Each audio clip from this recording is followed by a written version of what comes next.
बिस्मिल्लाहिर्रहमानिर्रहीम, अस्सलाम वालेकुम। आज जी हम अपनी बेवा बहनों के लिए कपड़े तकसीम करने जा रहे हैं।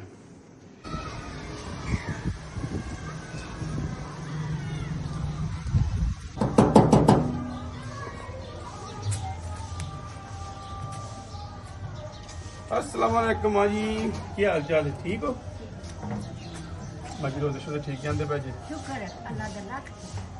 अच्छा माँ जी, ਇਹ ਤੁਹਾਡੇ ਵਾਸਤੇ ਅਸੀਂ ईद वास्ते सूट आंदा, ठीक है? ठीक हो माँ जी, बड़ी मेहरबानी, बड़ी मेहरबानी, बड़ी मेहरबानी, बड़ी मेहरबानी, बड़ी मेहरबानी माँ जी, बड़ी मेहरबानी, शुक्रिया।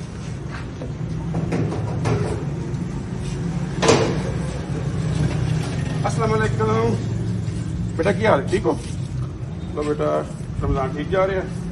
अच्छा बेटा, केड़ा कलर लेना है? लेना है, चलो ओके जी। अल्लाह रिस्पॉन्स मेरी भैन जी है तो ईद वास्ते, ठीक है?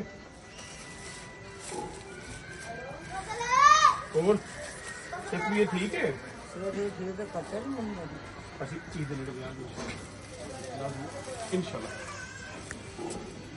अस्सलाम वालेकुम, की हाल है मेरी माँ का? अच्छा, मैं अपनी माँ वास्ते एक सोहना सूट लैके आया, ठीक है? अच्छा अच्छा, देने आओ।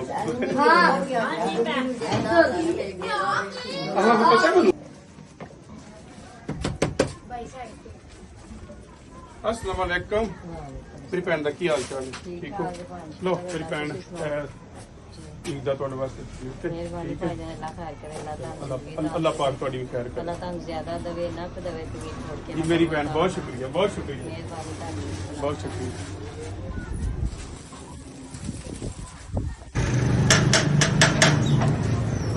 अस्सलाम वालेकुम, मेरी भैन का की हाल है? ठीक है? तो रोजे कैसे जा रहे हैं? ठीक जा रहे हैं?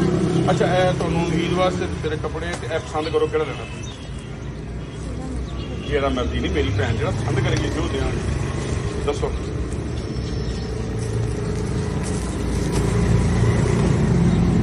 चलो ठीक है, चलो जल्ला खुश रखे।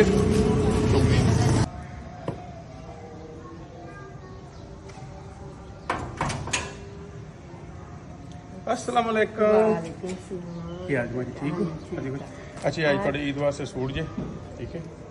बहुत बहुत मेहरबानी बेटा, अल्लाह ताला इंदा अजर दिंदा है और देगा इंशाअल्लाह ताला। रोज़ियां च जिन्नी दुआ करने तुहानू तुहाडे कंपनी जेह्ड़े तुसीं आके दिंदे हो, अल्लाह ताला। और पैकेज रमजान ठीक है, वैसे तुसीं कुछ दांगे? अच्छा हाँ, वो इस तरह कि एक तो असीं स्टार्ट रमजान ने दे दिता है।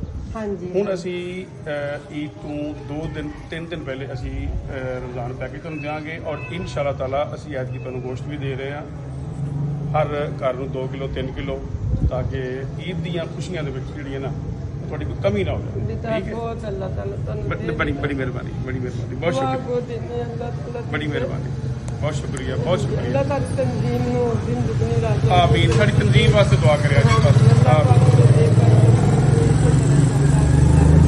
बहुत शुक्रिया।